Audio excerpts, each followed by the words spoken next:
Good morning and good afternoon, everyone. Thank you for joining us for a webinar on housing instability and health organized by the National Academy of Sciences, Engineering, and Medicine Roundtable on Population Health Improvement and the Response and Resilience Recovery Strategic Science Initiative, or R3SSI. I'm Tim Thomas. I'm the Research Director at UC Berkeley's Urban Displacement Project. I'm also one of the strategy group members who authored the consensus report titled Rental Eviction and the COVID-19 Pandemic, Averting a Looming Crisis, which recommendations will serve as an anchor for the conversation today. Today, I will co-moderate this webinar with John Lumpkin, president of the Blue Cross and Blue Shield of North Carolina Foundation, and one of the R3SSI Executive Council members.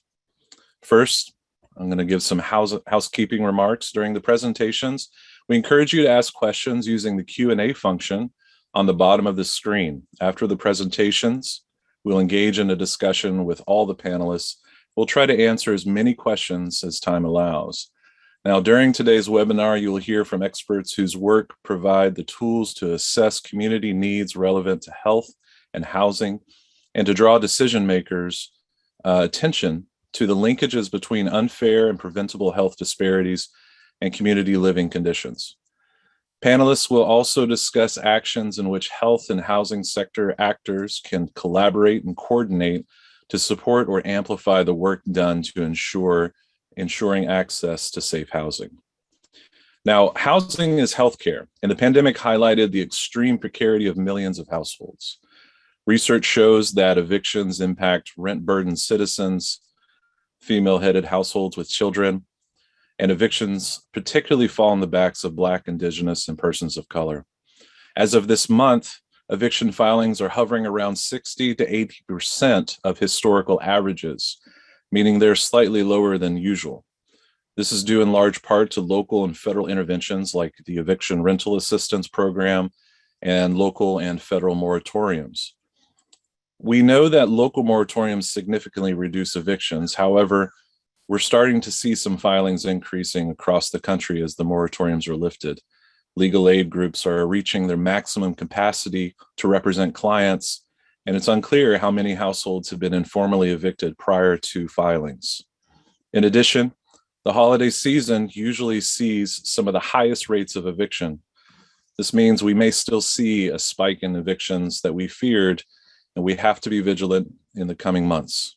Thankfully, there are local and federal efforts to try and mitigate these increases, such as provisions within Biden's Build Back Better plan.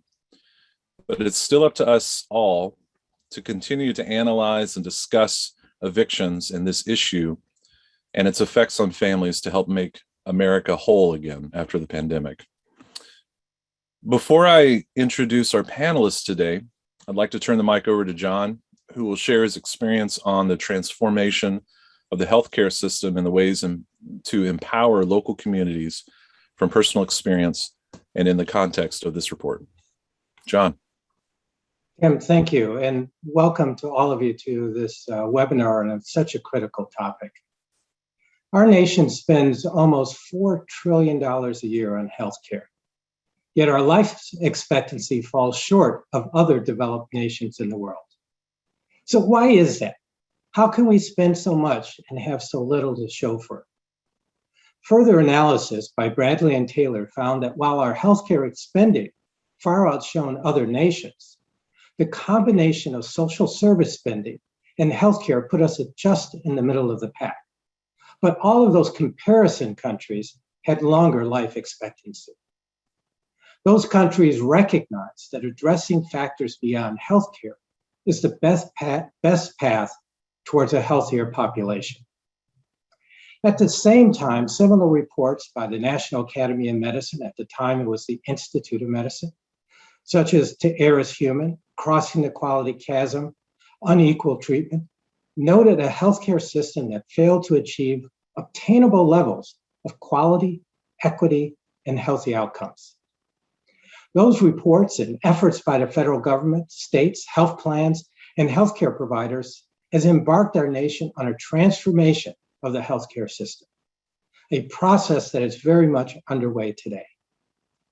Two major trends, amongst others, set the stage for our conversations today about housing instability and health.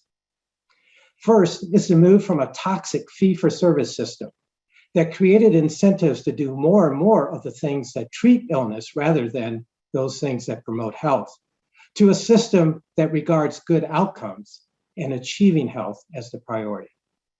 As Mandy Cohen, the Secretary of the North Carolina Department of Health and Human Services, summed it up, her focus is on buying health, not healthcare.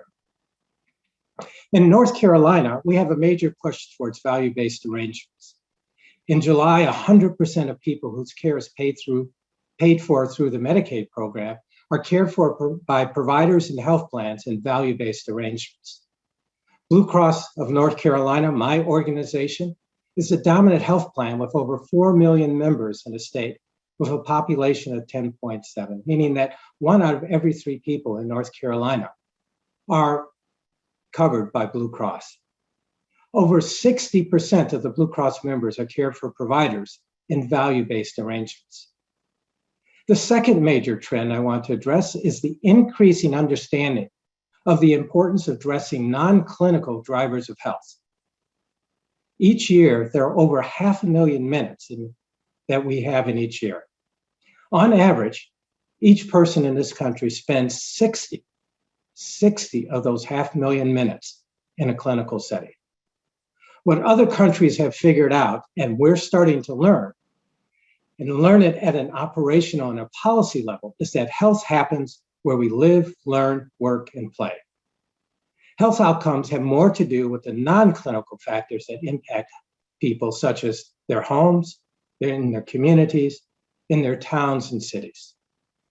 A 2019 study by McKinsey found that over 50% of people with health insurance have unmet social needs, predominantly food, community safety, housing, which we're talking about today, and transportation.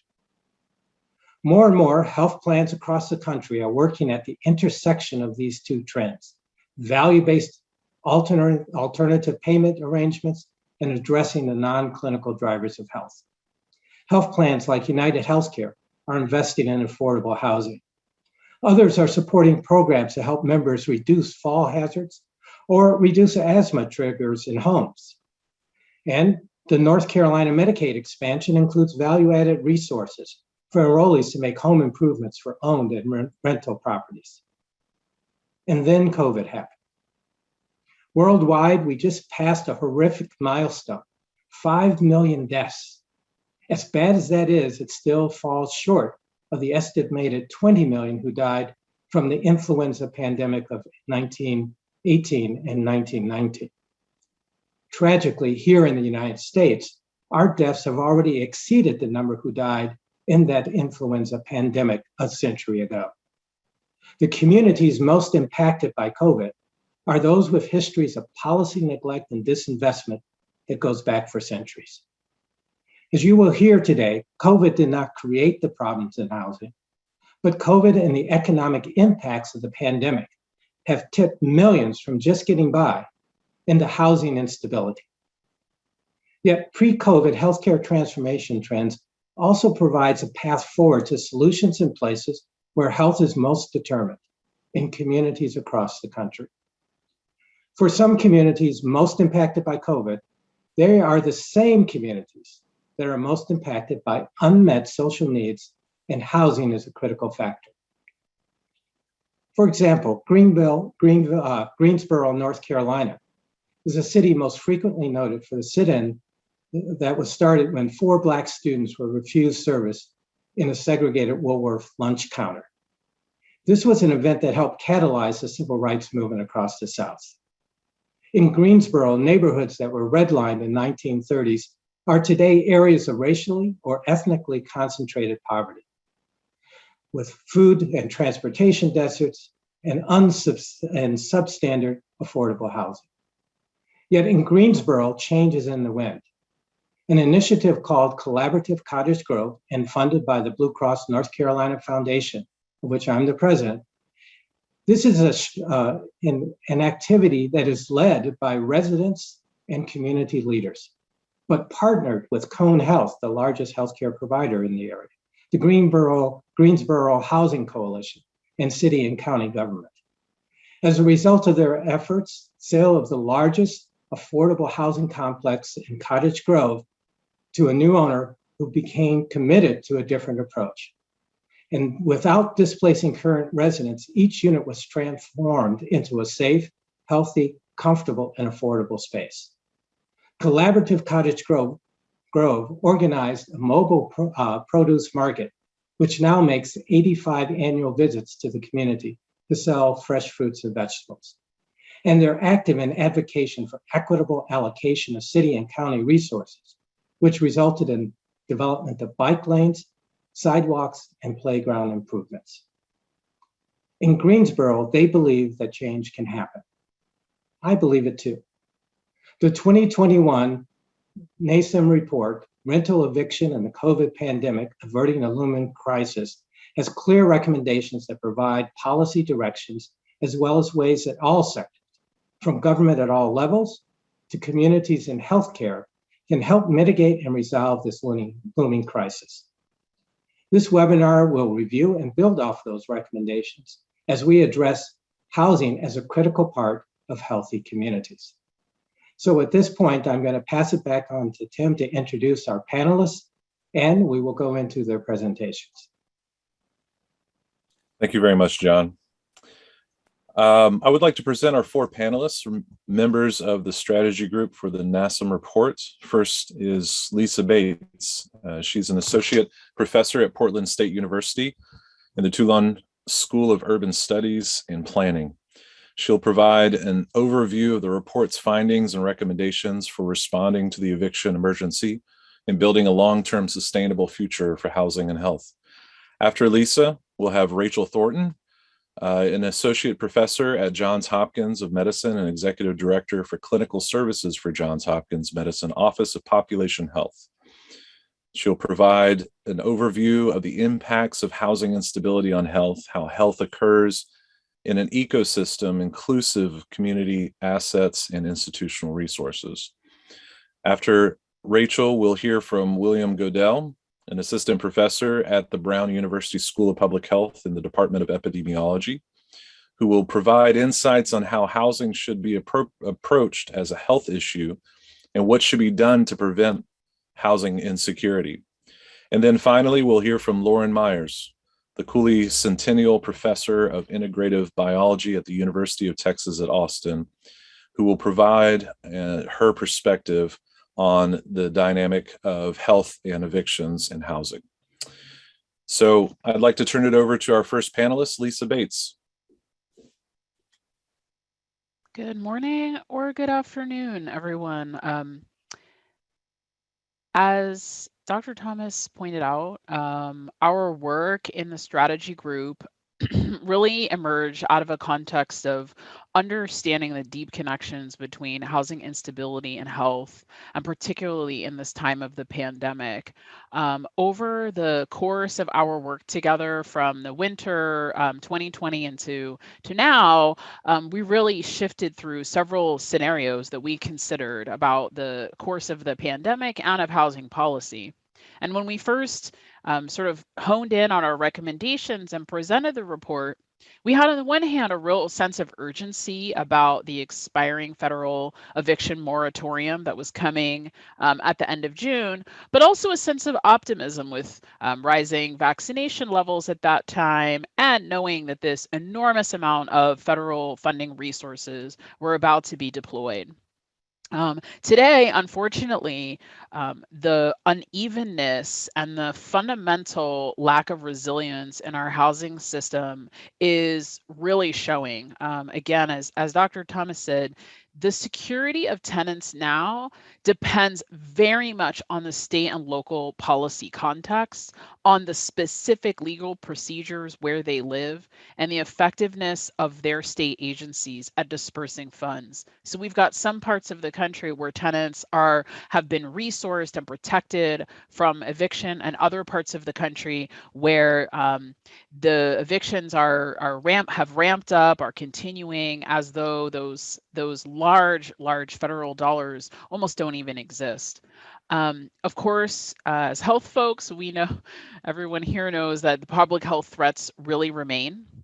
And also our economic recovery is uneven, with groups that experience the most disparities in their housing outcomes, people of color, single mothers with children, immigrants, working class folks, still at risk, economically and vulnerable to continued eviction. So again, remembering that in the housing world, the vast majority of people with housing problems don't get assistance. Only a small number of those eligible by income for housing assistance actually receive any kind of subsidy. And that in routine times, most evictions are for non-payment of rent. They happen very quickly, and they don't carry with them any of those constitutional rights to an attorney that we might be, familiar with from watching crime procedurals on TV. There's no, if you don't have an attorney, one will be provided for you. And those the highest risk for eviction are Black people and folks with kids in their home. So really critical populations in terms of our health protection. So our work attempted to address both very immediate concerns of recovery, but also in building in a resilience so that our pandemic instability does not persist in the long term. We think we can learn a lot right now from programs and research to build a better foundation long term. So our first primary goal was really to mitigate the immediate crisis by bridging financial, social, and legal assistance. If you can move the slide forward, please. So responding and recovering right away, recognizing that we need to actually harness not only our channels of information for traditional housing programs, but broader social programs and community-based organizations to get the word out to renters about assistance that's available to them, and to create channels to connect people for legal assistance and technical assistance in accessing this funding.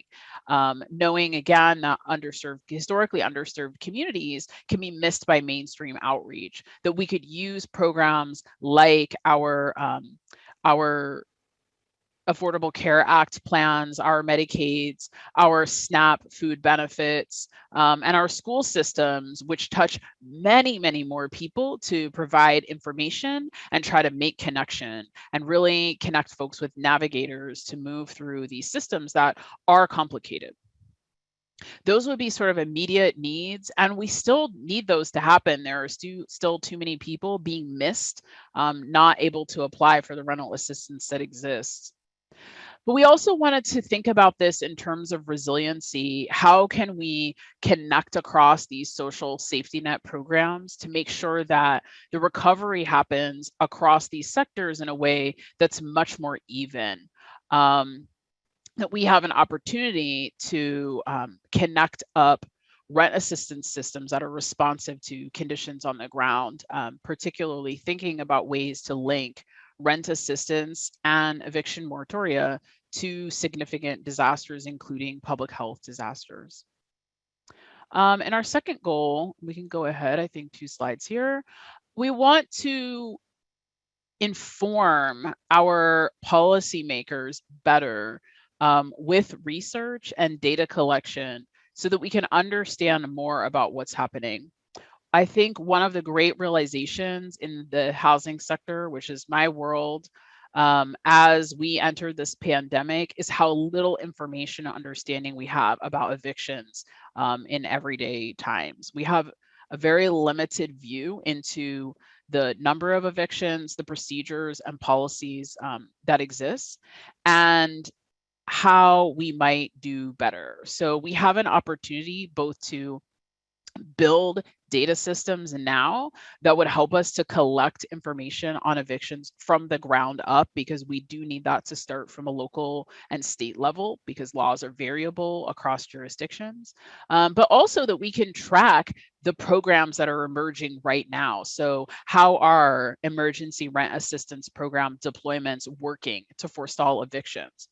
We could look at programs like the City of Philadelphia's eviction diversion, which requires landlords to actually apply for assistance before they can file an eviction payment, connects tenants to attorneys. And so we've got sort of a multifaceted program there that we need to really be able to evaluate and consider how we could disseminate and then deploy those kinds of programs elsewhere. But we need to do that in a way that really understands the complexity of how eviction works and how it works differently across jurisdictions.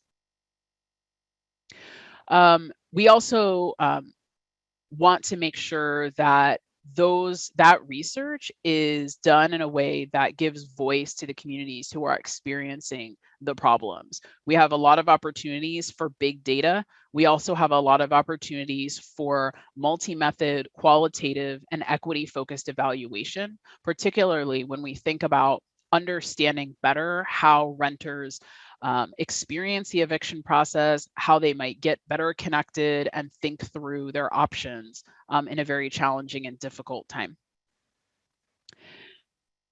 Moving into our periods, once we get sort of beyond this immediate recovery period into the idea of building a more resilient foundation for housing policy, our strategy group wanted to look at why it is that so many people become deeply unstable when there is a natural disaster, including a public health disaster. And our third and fourth goals to assist and to secure address that very issue.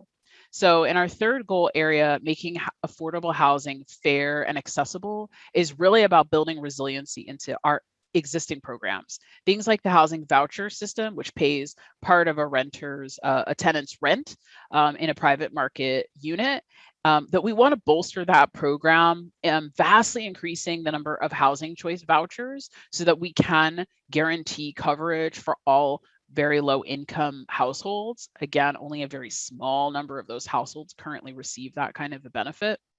And that we make sure that those vouchers are usable by recruiting additional landlords, providing housing search support, preventing discrimination against tenants who are using vouchers with additional fair housing law protections, and supporting those tenants in their financial capabilities with programs like credit counseling and financial management to make sure that their financial position is not permanently damaged by this time in the pandemic.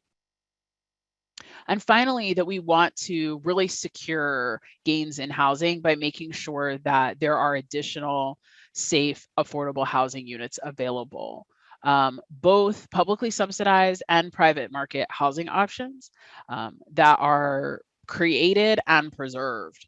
We desperately need to preserve the existing stock of affordable housing for renters. Units that are in the private market are at great risk for loss, for resale, for flipping, if you will. And in particular, in the evictions research world, we know that when apartments are purchased by the very large kind of national equity firm, that evictions go up in those buildings. They're sort of harder to negotiate with, harder to work with as community-based organizations. And so we would want to prevent that from happening. And also to expand our existing programs supporting the production of affordable housing, publicly owned housing, tax credit investment, and other subsidy programs that create new units, particularly in our hot housing markets. All housing markets aren't gentrifying, but for those that are, we need to make sure that we are maintaining and expanding the production of affordable housing. And then finally, reducing exclusionary zoning practices in the long range to make sure that the market is functioning to provide a range of housing choices. We need to make sure that our land use and our development regulation systems aren't blocking housing from being created. So in general, we are trying to address both this very immediate kind of crisis, which we are still in when it comes to evictions and housing instability. Around the country, tenants are facing sort of ticking clocks on eviction notices and processes, while also waiting for funding that in fact may be insufficient in some states to cover the need, given the depth of instability that has been revealed through the pandemic for people's ability to pay rent. And we also want to make sure that we are establishing out of this time a longer term framework and foundation through which housing could be made safe, affordable, and stable going forward for all households, particularly those we know have been historically excluded and marginalized.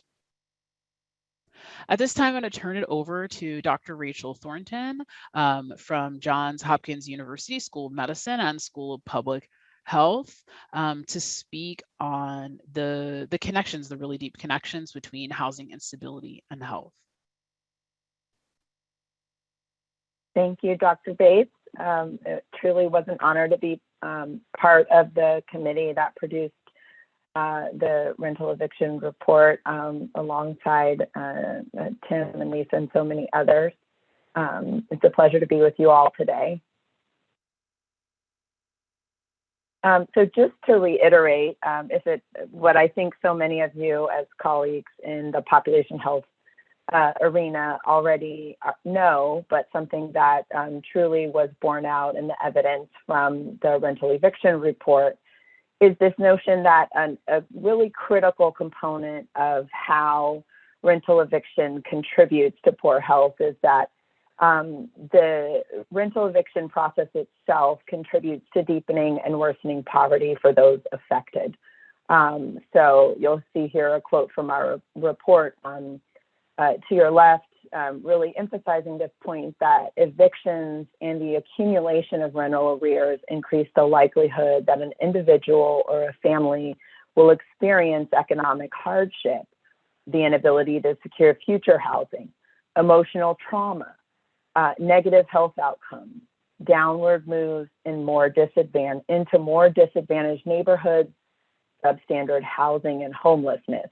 So there's a trajectory here with rental evictions as a precipitant or as something that continues to worsen and deepen both poverty and the ill effects of poverty on the health and well-being of individuals, of families, and as my colleagues have so aptly identified, we know that families with children are particularly affected disproportionately in this trajectory. And then, I think as many of us are also aware from other flagship reports summarizing evidence particular to the health and well-being of children, we know that poverty as an exposure over the lifespan contributes to poor health. It can negatively affect development over the life course and potentiate disease in adulthood. So to the right is just a quote sort of summarizing this concept from the National Academy's report in 2019, focused on creating a roadmap to reducing child poverty. This idea that the weight of the causal evidence does indeed indicate that income poverty itself causes negative child outcomes, especially when poverty occurs in early childhood or persists throughout a large portion of childhood. So we know that the trajectory specifically connecting rental eviction as an exposure to worsening poverty and poverty as a contributor to ill health, suboptimal developmental outcomes over the life course that have ripple effects on the health and well-being of our communities. But this is not to say that a trauma or an exposure that potentiates deepening poverty is irrevocable in its impacts on health. And I think really what Professor Bates so aptly described is we do have the ability to intervene, to interrupt or to overcome a negative exposure that potentiates ill health with other things that bolster the health and well-being of a child or a family over time. And I love this graphical depiction of what we're talking about, this dynamic process where exposures can both threaten and bolster our ability to have access to healthy development and health and well-being over the life course, which comes from another of my favorite National Academy's reports in a long list of them, the Vibrant and Healthy Kids report in 2019.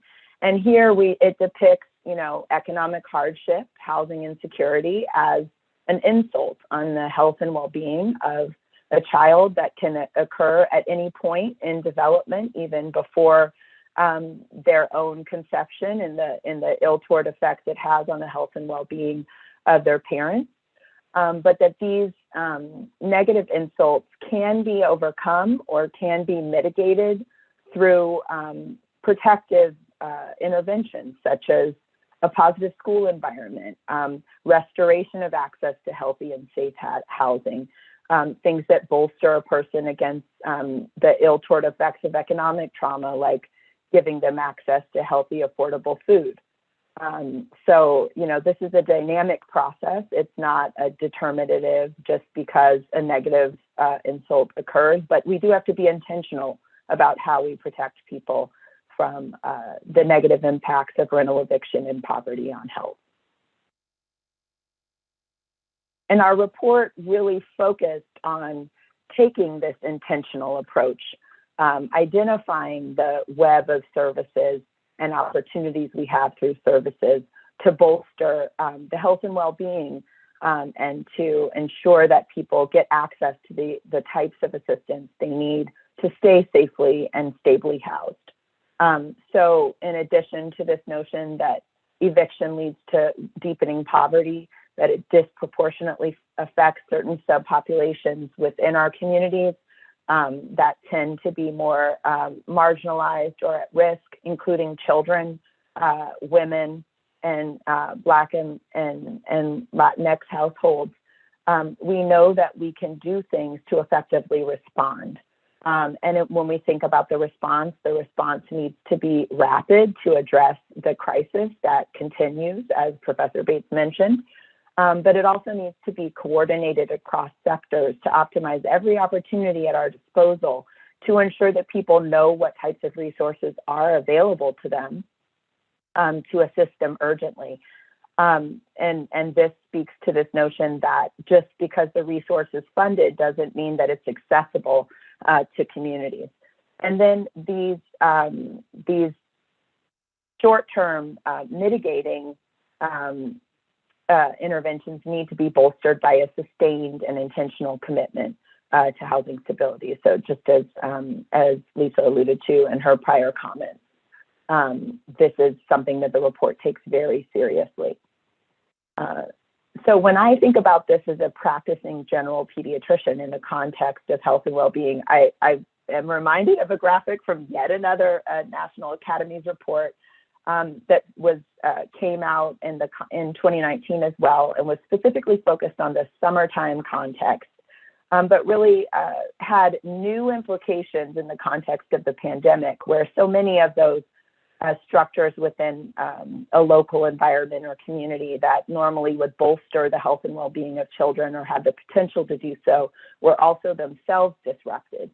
And what's depicted here is really this idea that children and families exist within an ecosystem within this larger community that includes both people and families and community organizations, but also institutions that have a variety of roles in the health and well-being of our children. And this is something that I think John also alluded to in the opening remarks, this idea that where people live, learn, work, play, receive their health care really matters, and how we connect and bridge across service sectors is critically important.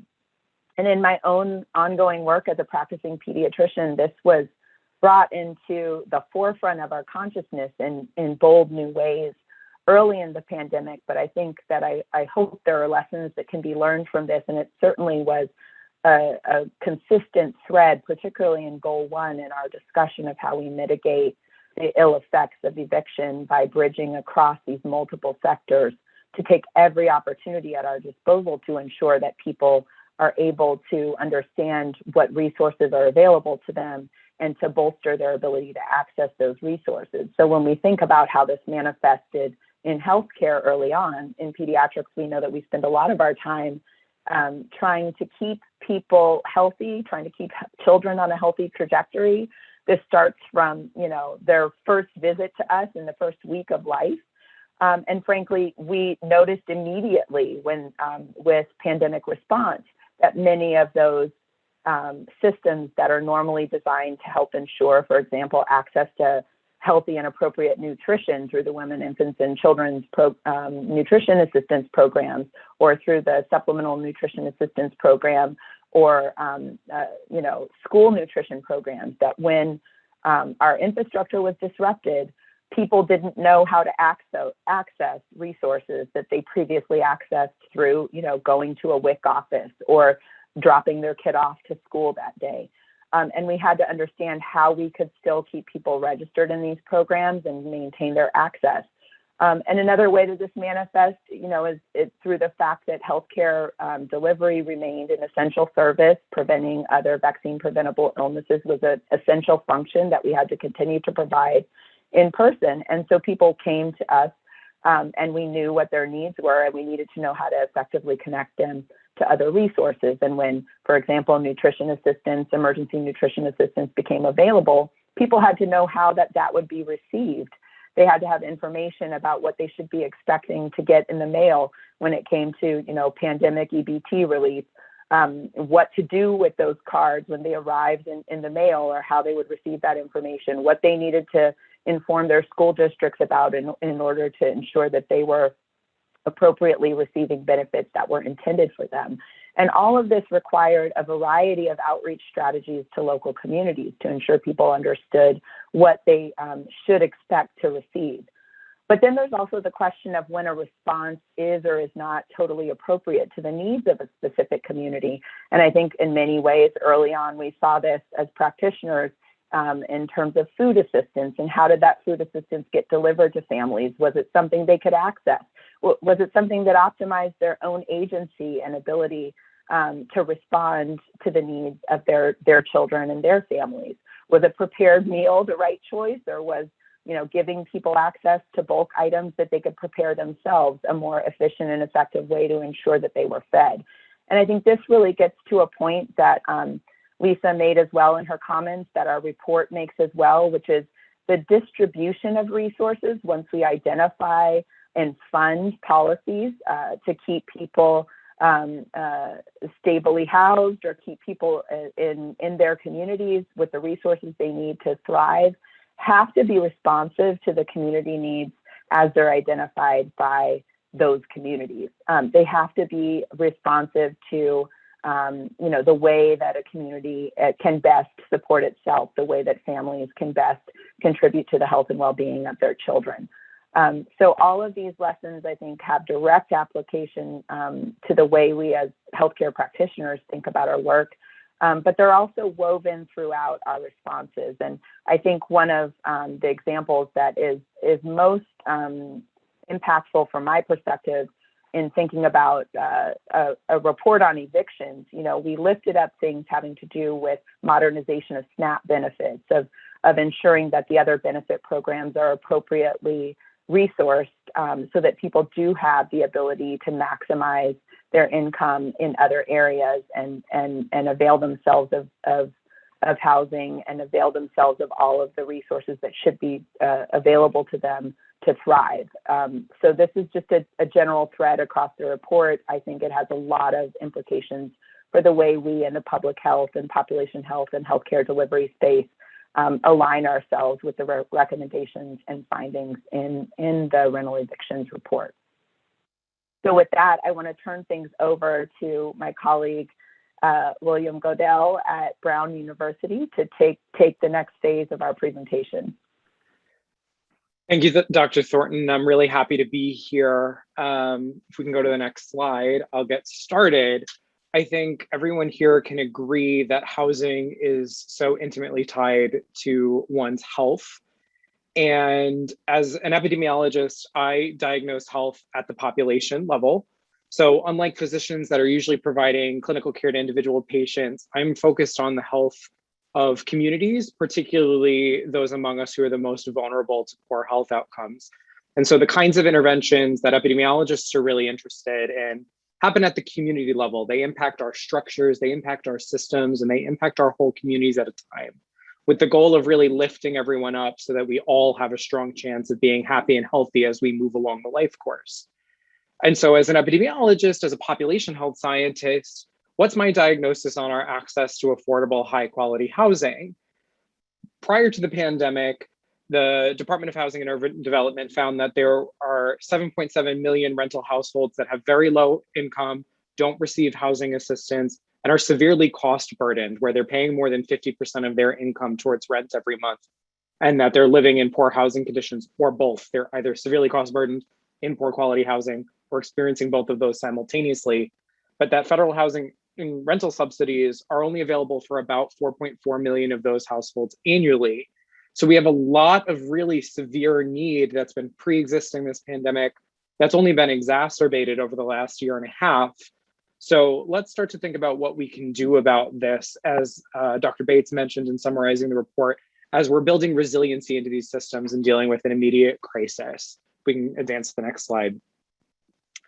And so public health professionals like myself and many in the audience here today often think in terms of levels of prevention when we're trying to improve health at the population level. So I'll walk you through what our sort of pyramid of prevention strategies often looks like.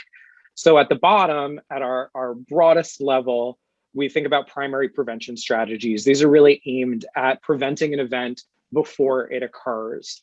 We're trying to have the most impact, reduce secondary consequences by preventing something from it occurring entirely. This would be preventing housing instability at its roots, so that no one is ever unstably housed, no one is ever facing an eviction. When we move up to that second tier with secondary prevention, we're really focused on people who are already experiencing our outcome that we're trying to prevent. These are people that are already experiencing housing instability in some way. And we're trying to deal with mitigating the impacts and keeping it from getting so much worse. And at our highest level, sort of affects the smallest number of people here, is tertiary prevention, where we're trying to soften the impact of an event that's already happened that likely has long-term impacts. So across each of these levels, when we're thinking about housing instability, we'll get the most bang for our buck or the most impact at the population level if we prevent housing instability in the first place. Next most, if we're really, or the second most, if we're really focused on minimizing the impacts of that housing instability on people's health. And then lastly, really focused on sort of dealing with the long-term consequences for people's physical health, mental health, and as well as their financial health. So if we go to our next slide, I want to use my own local community here in Rhode Island as an example. So here in the state of Rhode Island, we honestly did very little primary and secondary prevention of housing security during the COVID pandemic and as it's rolled out. Beyond federal moratoria that have since expired, eviction hearings were only postponed because our courts were shut down to maintain physical distancing in indoor spaces, and not much else. And so our most recent data from the Household Pulse Survey from the US Census Bureau, which is really aiming to understand sort of week by week, how is the pandemic impacting people's health and livelihoods, that about 12% of Rhode Islanders are really seriously concerned about their ability to pay for next month's rent. So it's about 1 in 8 Rhode Islanders that are really, really facing pretty significant housing insecurity. This article here that I have a screenshot from the Associated Press was from one of the first days where the eviction moratorium was lifted. And this cover image is from the local court in Providence. We really have seen people coming back to the courts with evictions being filed. And so what can we do about that as it's happening? We're really thinking about these events as they're happening. So it falls in that secondary prevention category. If we go to our next slide. So rental assistance and rent relief programs that are really trying to help people pay their back rent or pay their past due utilities. It's a secondary prevention strategy. People are already experiencing some form of housing instability or a threat to the security of their housing. And we're trying to provide some measure that's going to prevent those impacts from getting worse, trying to keep people in their homes. And so Rhode Island Housing keeps a public dashboard of how all of our rental assistance money is being used. So this is data that was current as of yesterday morning. They update it every day. So at least from a data perspective, we can start to see there's more detailed information on their dashboard about who money is being distributed to, in what amounts, and what are the status of all of our applications as people are moving through this process. And so Rhode Island received $200 million for our rent relief program, and we've only given out about 50 million of those dollars. There's still a lot of rent relief money left to be given out. We can see here that about 15,000 people have created accounts to start filing for rent relief, but only about 7,000 of those people have actually gone and gotten their applications approved. We can see that we have a lot of incomplete applications that either go inactive or they need more information after they're given an initial review. But that folks are really, really vulnerable here. Even we see people are already homeless or they've already received an eviction notice, and they're trying to get rental assistance to be able to stay in their homes. And so, if we can go to our next slide, we really want to think about how to increase the impacts of these kinds of programs if we're really trying to deal with the economic fallout of the pandemic. You know, this is a screenshot here from our Rent Relief RI program, sort of instructing people on what they need to do to be able to access these funds. And you can see really there's a long list of documentation that people need to provide as they're applying. They need some form of formal identification that's government issued. They need a self-attestation form that says that they are experiencing financial hardship due to the pandemic. They need something that shows proof of residence, proof of income, something that shows that they actually live in the unit or are legally entitled to live in the unit that they live in, and some documentation that they are behind on paying their rent, either receiving an eviction notice or that they're behind on paying their utilities. There's a lot of paperwork we need people to get together to get really, really urgent assistance. And we know that there's differences in our communities of who has ready access to these kinds of documents. Not everyone has the same opportunity to get a government issued ID. Not all rental agreements are as formal where they'll have a lease or a document that says that someone's entitled to be living in that space during a particular time. So this can often be really, really challenging for people. And you might imagine that if you go to submit your application, you're able to get through the hoop of filling it out and you're missing documents and your application can't be processed further, it might be really discouraging to be able to go back and get the documents that you need without the right help. So we can really make this program a bit easier. And so here in Rhode Island, we have a set of community organizations that are really providing assistance for folks to help them fill out these applications. So, we've got a handful of organizations that are providing support across the state in terms of filling out applications. But we're quickly finding, as this Facebook picture is showing us, when these clinics are set up, this is just sort of getting started on one of them, that a lot of these organizations don't have enough staff to go around to help people get these applications filled out, completed, because it takes a decent amount of time to get all the documentation together, make sure the package is put together properly, and get that application sent off. We don't have enough people who can sit down with people and explain what these forms need to have included in them in a way that people understand, in a way that's maybe congruent with the language that they understand best. If you look at this example of our application assistance organizations, pretty much all of them provide services in English and Spanish, but for our communities here in Rhode Island that speak languages other than English and Spanish, we have large populations that speak Khmer, Lao, Vietnamese, Portuguese. There's only one or two places that they can really go to get assistance that's in the languages that they're best able to interpret and understand. So, Rhode Island's really seen some significant success in leveraging partnerships with organizations like these to achieve really high levels of COVID vaccination. As of earlier this week, over 90% of adults in Rhode Island have received at least one dose of a COVID vaccine, which is just a phenomenal success. These same partnerships, these are trusted organizations that people go to when they're in need and they have questions about their health, their housing, and their rights. And we could really be doing more to bolster these organizations' capacities to serve the communities that they know best. And so just sort of as a last point here, our rent relief is really mitigating an immediate problem as it's unfolding. And we have a lot of decisions to make as we're building resiliency into these systems on what we do next. COVID is likely not going to be a once in a generation experience. As climate change accelerates, our likelihood of spillover of new diseases into populations is ever increasing. And so our next pandemic we're going to be dealing with these same social challenges if we don't shore up our safety net systems and make them stronger moving forward. And so to talk a little bit about what that cross-sectoral decision-making, where you're trying to leverage people whose expertise is in housing and health and labor to make decisions using Austin as a case study, I'd like to turn it over to Dr. Lauren Myers, who's at the University of Texas at Austin.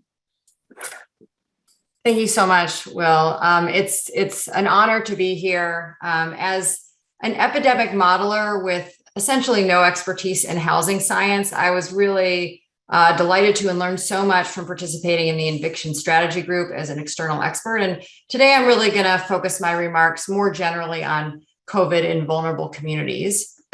So next slide, please. So I've been modeling pandemics for about 20 years.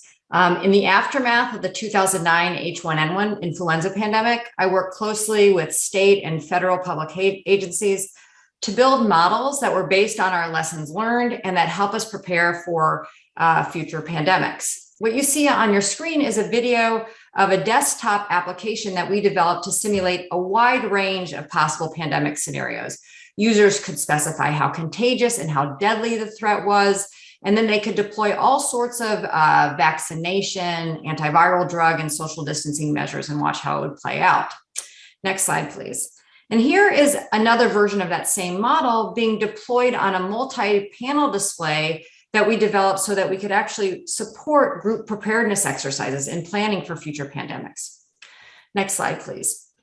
Around the same time, this was roughly 2011, we also built online calculators to help the state figure out how many ventilators it would need for the next pandemic, to figure out how they could best use pharmacies to get drugs, get tests, and other resources to underserved populations, and where to set up vaccination pods, where to vaccinate people around the state to avoid exactly the kind of socioeconomic and geographic disparities that we are fighting today.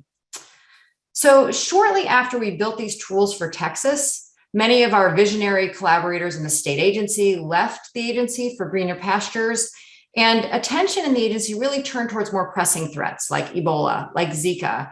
And these tools, these lessons learned, our grand ambitions for training for future pandemics basically were shelved. So fast forwarding to COVID, throughout the COVID pandemic, my research team at the University of Texas at Austin has been supporting the policy responses throughout the United States, but especially in our own city of Austin, Texas, which is at the heart of the fastest growing large metropolitan area in the country. We're rapidly approaching 2.3 million people. We are a highly segregated city. In the map on the lower right, the yellow indicates census tracts that are majority Latino, the blue indicate majority white, green are majority Black, and pink are majority Asian. So we're very segregated. And then the images on the far left just remind you, or if you don't know, that we also love our mass gatherings in Austin. So I've had the privilege of serving on Austin's executive COVID-19 task force, which I think really stands out among US cities as uniquely collaborative, uniquely data-driven, and transparent. And the task force included our mayor, our county judge. It included leaders of our public health agency, our public health authority. It included the executive leadership of all of our area hospitals. And it also included a number of clinicians and scientists with different expertise from the University of Texas at Austin. And we've met every week since March of 2020, sometimes up to 4 times per week during threatening surges. So science has informed the decisions that our local leaders have made, and science has been used to publicly communicate the changing risks and encourage compliance with guidelines, with policies. And it all started with this graph that was based on some of our models at UT that aired on local TV, it aired in print media when Austin first announced its lockdown in March 2020. The alert system that has guided policy since May of 2020. Next slide, please. This is a system that has guided our policies for over a year and a half, I think now. This is also grounded in state-of-the-art models of COVID transmission, COVID policies, and optimization using high-performance computing. And throughout the pandemic, the task force has worked hard to identify and mitigate risks in vulnerable communities. Next slide, please. One of the early requests that the task force made to our research group was to estimate the risks of opening the construction industry in Austin during that initial lockdown period. And Austin's construction workforce has over 50,000 workers. It's over 66% Latinx. And this workforce faces many overlapping risks, including occupational hazards, chronic lack of access to healthcare, high prevalence of comorbidities, and the list goes on. In April of 2020, we projected that the construction workforce, if they were forced to continue working, would face 5-fold higher risks of COVID hospitalizations. And unfortunately, even though we made these somewhat dire predictions, city officials were not able to reverse the state's mandatory reopening of construction. And by August, a few months later, the grim projections of that 5-fold higher hospitalization rate were borne out in our local hospitalization data. We also supported the city in determining how many isolation rooms to procure to protect the population experiencing homelessness during surges, and our public health agencies and our community organizations did a really highly effective job at protecting these populations. So next slide, please. Thanks to this kind of local leadership, Austin has fared better than other parts of the state. This graph shows the cumulative COVID-19 deaths per capita or per 100,000 for Travis County, which is essentially Austin. That's that lowest dark blue line you see.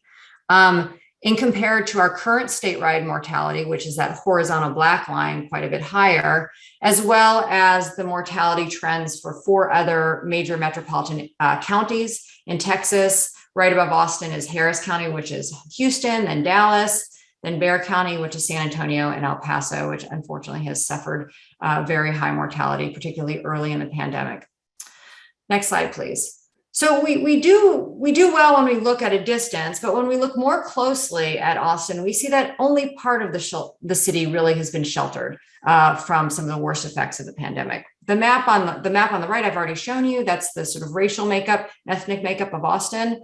The map on the left just depicts the CDC's social vulnerability index for each of Austin's 40-ish zip codes.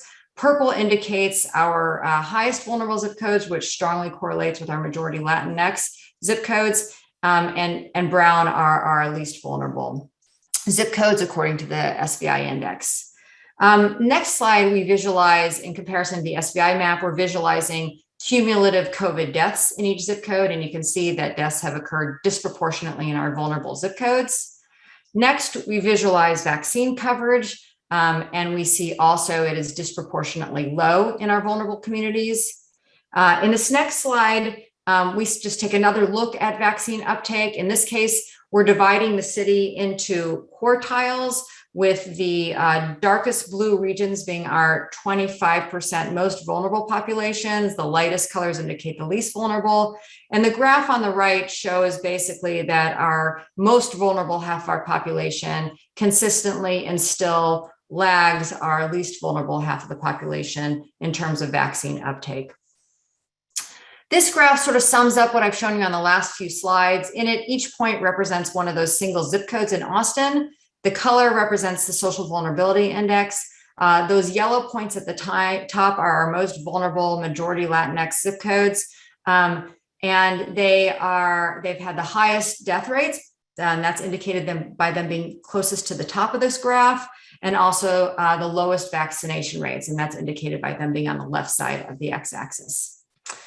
So the city of Austin is making a concerted effort to close gaps and to mitigate risks.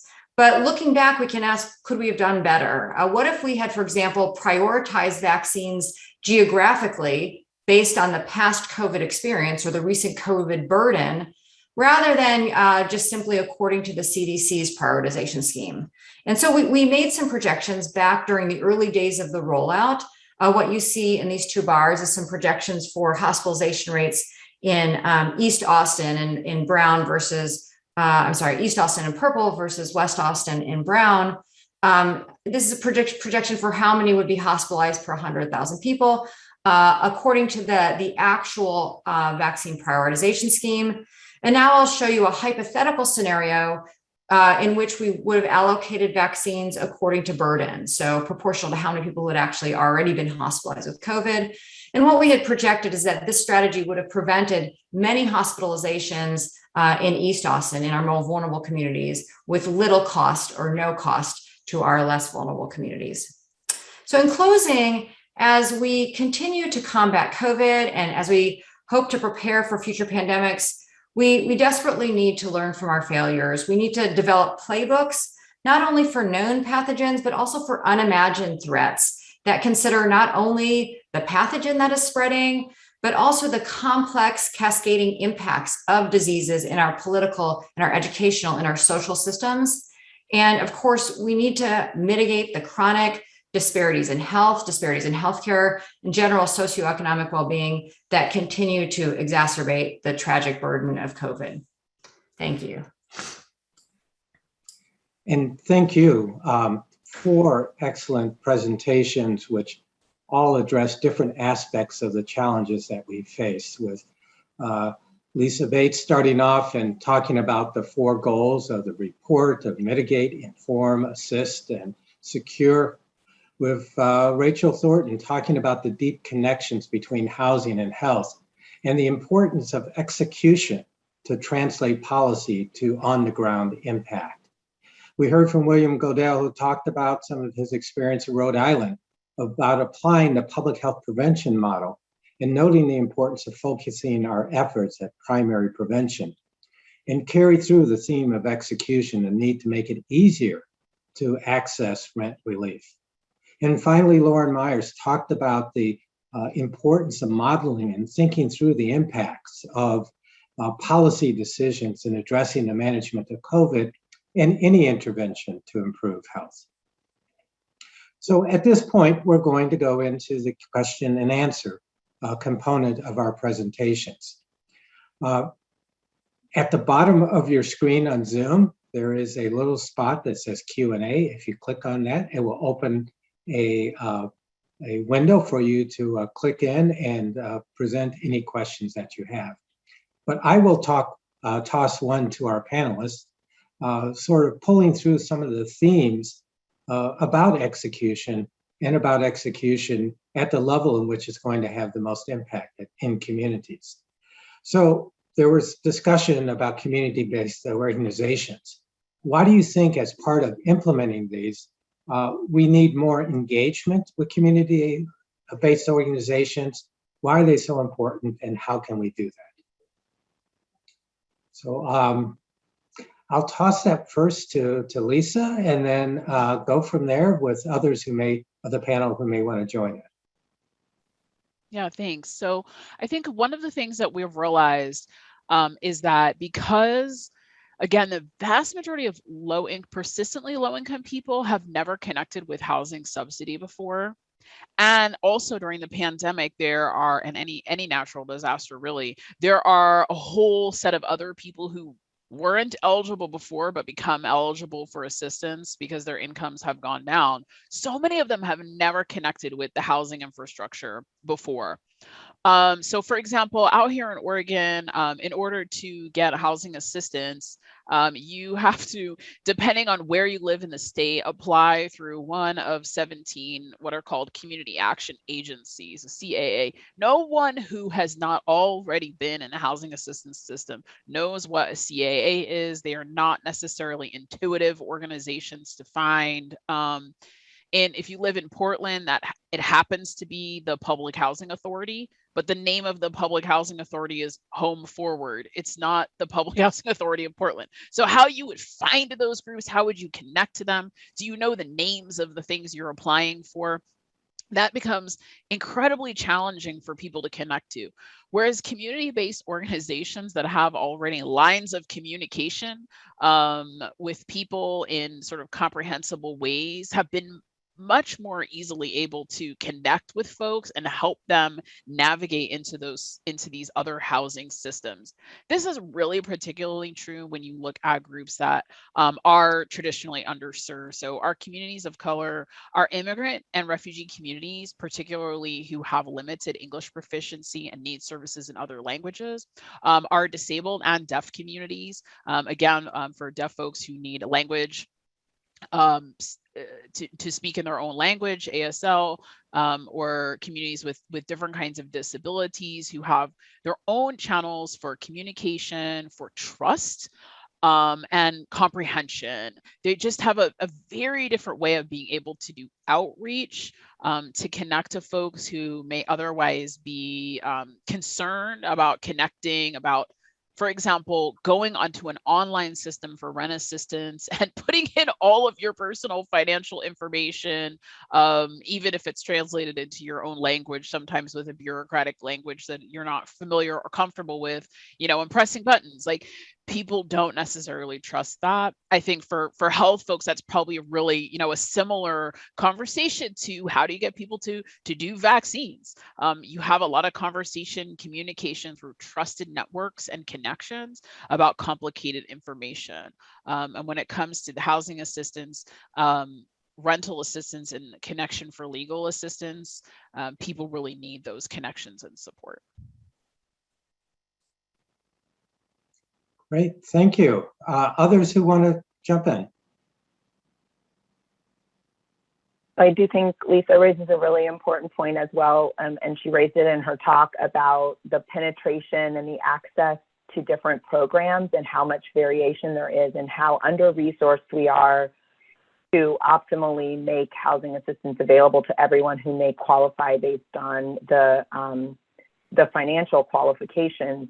Just as a pediatrician, I would say, one of the things we were most worried about in those very early days was, babies come and see us before they've turned a week old, and we make sure the family has the ability to feed that child so that they can grow.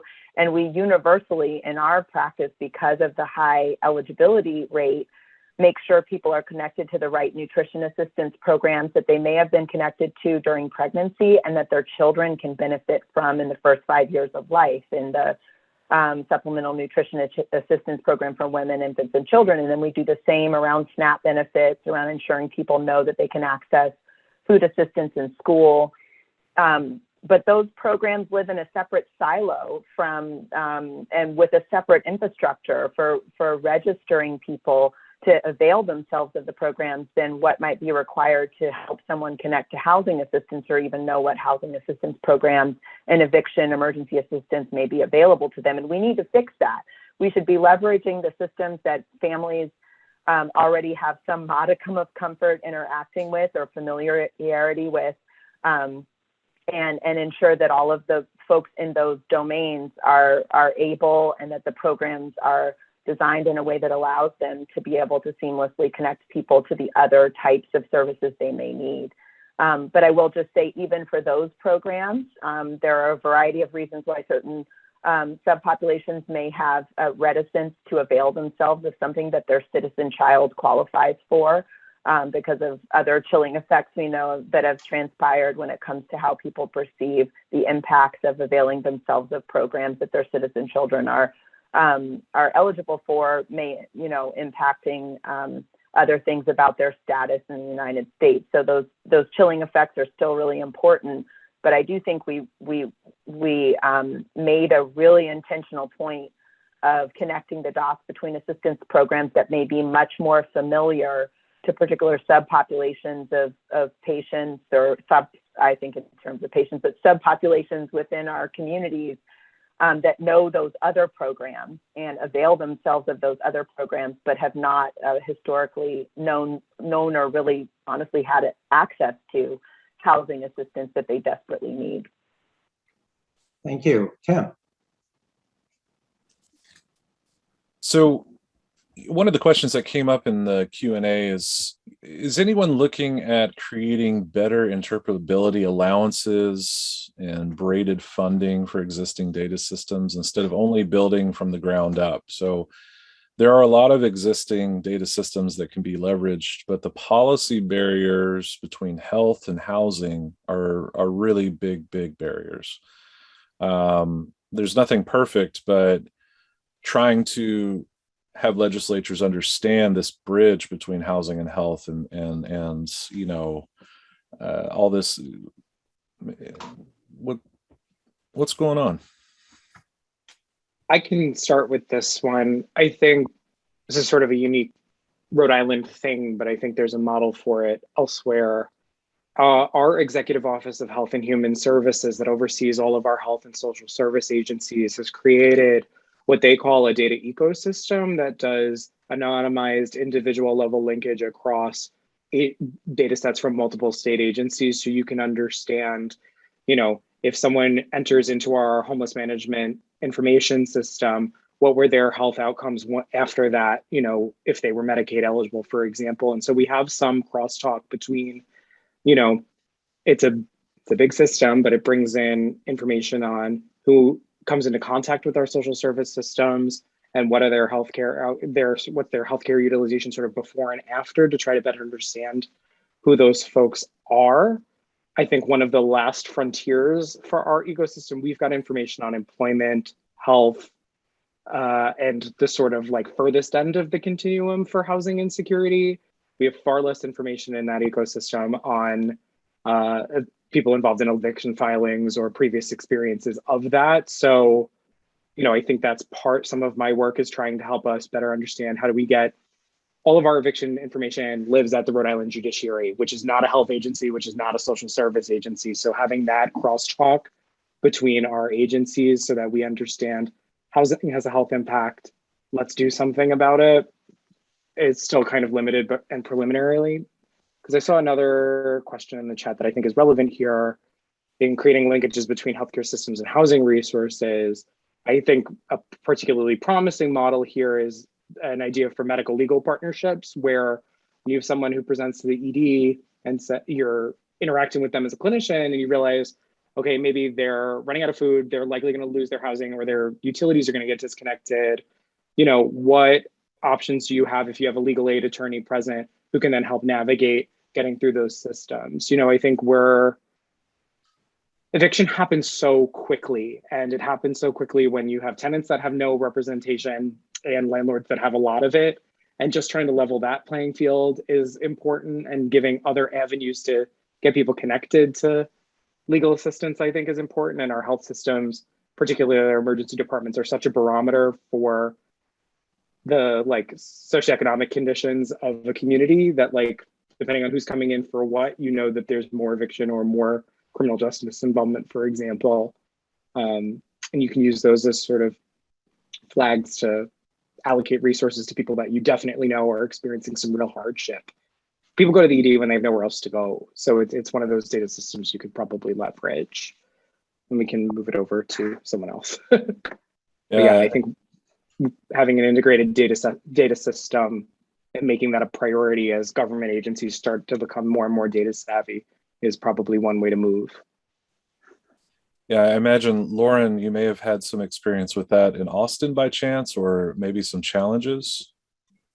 Sorry, something's happening. So we certainly, as an epidemiologist, we have been just battling data throughout this pandemic, and I really haven't personally looked at any of the housing instability data, but we went from a very data poor enterprise, right? Prior to COVID, the best data we had was very scant data on how many people were getting flu on a weekly basis, usually lagged by a couple of weeks. And from that, we were supposed to be able to forecast, what was going to happen in the months ahead. And it was nearly impossible. And during COVID, and I will say that I have been in conversations for over a decade about how do we give scientists who are trying to support public health, how do we give them access to the electronic medical records that have been around for a decade and would tell us kind of at a moment's notice how many people are infected with different kinds of things. And there was just this steep wall between this very informative health system data and science. And so that wall has come down quite a bit in COVID. And at the same time, we've started to explore uses of cell phone mobility data to get a sense of how people are moving around. And, even at a granular scale, we can see in Austin that there's a lot more mobility, people going to and from work, engaging in activities that might make them more prone to exposure in more vulnerable communities than others. So there's all these sort of proxy sources of data.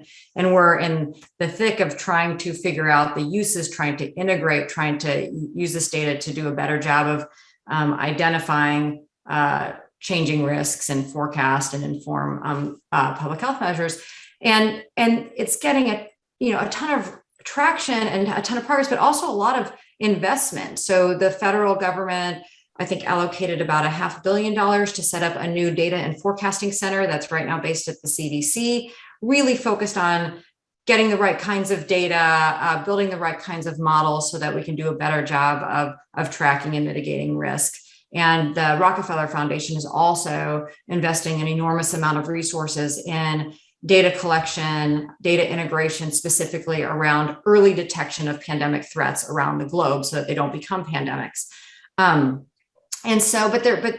But there really, in my world, there's been very little talk about getting some of this other sort of socioeconomic data that's really important, not only for the individual type of intervention that William just discussed, but for population monitoring of the situation and population level interventions. And so I think that is a bridge that just doesn't exist yet between really sort of the epidemiological risk modeling and what's happening on the ground in communities.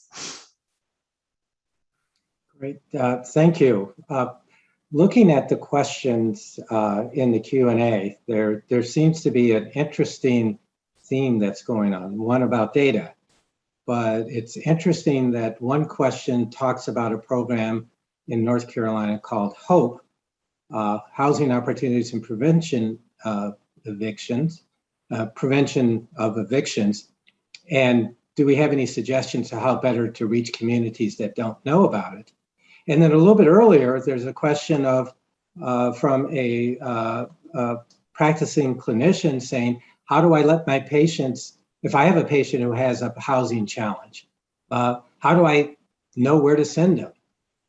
There have been some programs that are now becoming quite more common. One is NC Care 360, which is what we have in North Carolina, but it's built by a company called Unite Us. Another big company in that area is Big Aunt Bertha, which develops programs that connect to electronic health records and allow clinicians to make referrals to individual community-based organizations. So as you're looking at that, and we have a couple epidemiologists and certainly people or others who are directly on the front line, to what extent do you have experience with those systems? And also, do you see a promise to be able to collect better housing data by monitoring the rates of referrals and success of those referrals from the clinical setting? That's a tough one. So Rachel, I'm going to go to you first, the pediatrician. Sure. So my answer may not satisfy a health-centric audience, but I would just emphasize that the primary issue here starts with the fact, as Lisa aptly stated in her opening comments, that we do not have good information about even how this eviction process is happening across the country. So I would encourage my colleagues in health. I'm familiar with, particularly in the context of work in population health, with this variety of platforms we have that now are, it's a whole new business development area, intended to link electronic health records with community-based databases at CBOs around resource availability. It's intended to, ultimately over time, these platforms, as I understand them, are intended to produce closed loop referral systems where a person can consent for their information to be shared across the EHR to the community-based organization and potentially the other way. It requires people to consent for that level of detailed information to be shared. And there may be a variety of reasons why people are reticent to consent to have their social services data shared with their health system data in those ways that we should be really considerate about. But the idea that we would wait for health systems as a secondary priority to screen people for social needs and encapsulate that information in an EHR as our mechanism for determining the extent of need in the community, I think may be sort of upside down from how this should be occurring, which is, people don't interact with health systems until, in many instances, as Will said, they have a problem with their health or they have nowhere else to go. But really what our report, the eviction report, focuses on is the extent to which data infrastructure elsewhere needs to be fortified so we have a truly reflective national picture of the extent of housing instability and eviction risk that's affecting our populace, so that we can, better understand the extent of the problem, who's affected, and develop a set of responses that really takes full consideration of that. So maybe changing the framing of the issue a little bit from the questioners, but just to say that I don't think that collecting this information should start in the health system, or frankly, that's really the primary place where we need to ensure we have a good picture of what's happening. And I'd welcome, my colleagues who are much more well prepared to talk about that intersection of issues to comment as well. But we should just be really cognizant that just because we have health consequences from housing instability doesn't mean that healthcare needs to be the central focus in how we resource the infrastructure to identify with data the appropriate or the extent of the problem, and then to invest in the appropriate solutions. I see a lot of nodding in agreement. Will even emphasized in his presentation on the importance of moving from tertiary to primary prevention. So unless there's some other comments, I'm going to toss it back to Tim. Yeah, that was really informative. And I think, we have a little bit of time left in the webinar. We're just very grateful for the panelists and everyone joining. And I'm looking over the Q&A, and there's a lot of questions about ERA distributions. And, there's a lot of variation in how different cities are operating. In the Bay Area, for example, in San Francisco, I can look right outside my house right now and see a billboard saying, do you need rent relief? There's a website that you can go to get this. And in other areas, landlords are not necessarily accepting rental relief. And there's a lot of contention with that. Las Vegas, for example, had some of the highest rates of unemployment, but they're getting 77% of distributions out from the ERA1 numbers from the Treasury. So there's a lot of variation with that. But one thing that has kind of come up in the chat and also is in the report was kind of this need for engagement with community-based organizations. So like in the Bay Area, for example, there's a lot of like the mayor's office and 100 organizations are really trying to get their tenants to know what's going on. And I got a two-part question here. And one part is, how can we effectively involve CBOs? What's CBOs, community-based organizations' role in this, right? What do we need to do different that we haven't done prior to the pandemic? What's been good? What's been bad? What can we do better? So kind of that engagement, how do we get more tenants in terms of distribution? The second question is, the pandemic really fundamentally changed how we study health and housing, right? Mobility patterns have shifted. People have been, displaced. And I'm just curious, I'd like to hear also in relationship to how we change our interactions with CBOs, but how has this changed the way that you're now looking at housing and health? What has shifted since the pandemic? I'll toss it to Lisa first.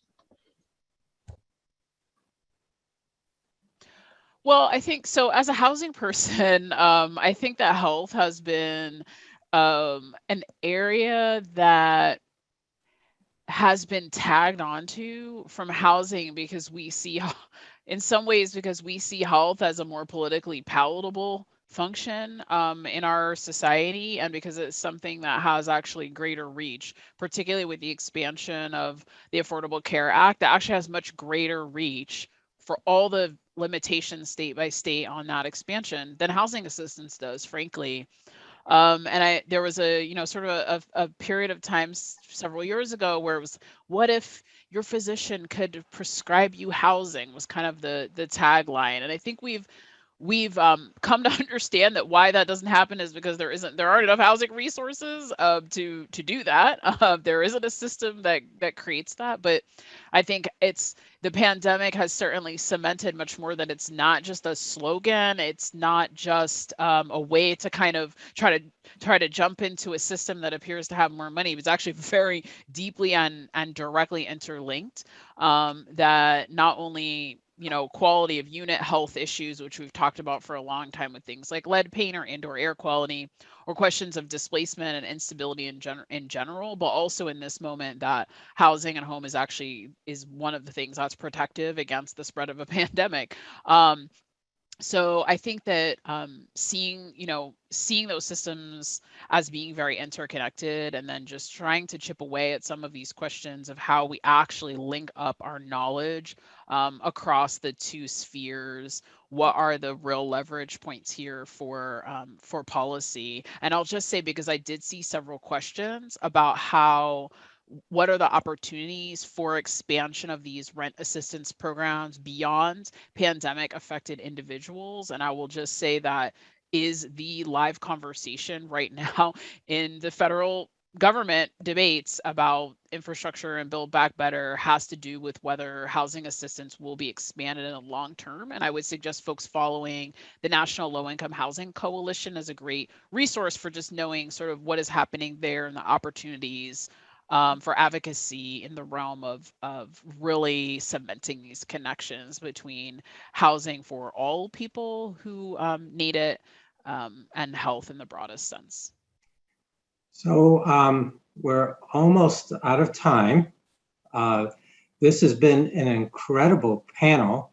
I could go on all day. I'm sure many of you, however, do have other commitments, as do those who are participating on and listening in on the webinar. This is obviously a critical issue. The connection, the interconnection between housing and health is so organic that it's important that we continue to pay attention to it. So I want to thank you for your participation and toss it to Tim if he has any closing thoughts. No, John, I think you summed it up really well. This is going to be an ongoing dynamic. And I think that we all need to continue this conversation, especially locally. How can we address these issues? Because there's a lot of variation in what's going on. And I highly encourage to reach out to our panelists and others too, to continue this conversation, because there are a lot of good questions, good approaches to do. And, as an academic researcher, I think the best research questions we can ask are those that are involved with the public. And so I just want to say thank you all for coming, and especially thank you to the National Academy of Sciences for hosting this and all the good work of our panelists. Just want to give a round of applause virtually for everything that you all have done. And it's been a real pleasure. From here on out, you can read the report in the link that was provided earlier in the webinar, and feel free to reach out and continue to do the good work. Thank you all. Have a wonderful day.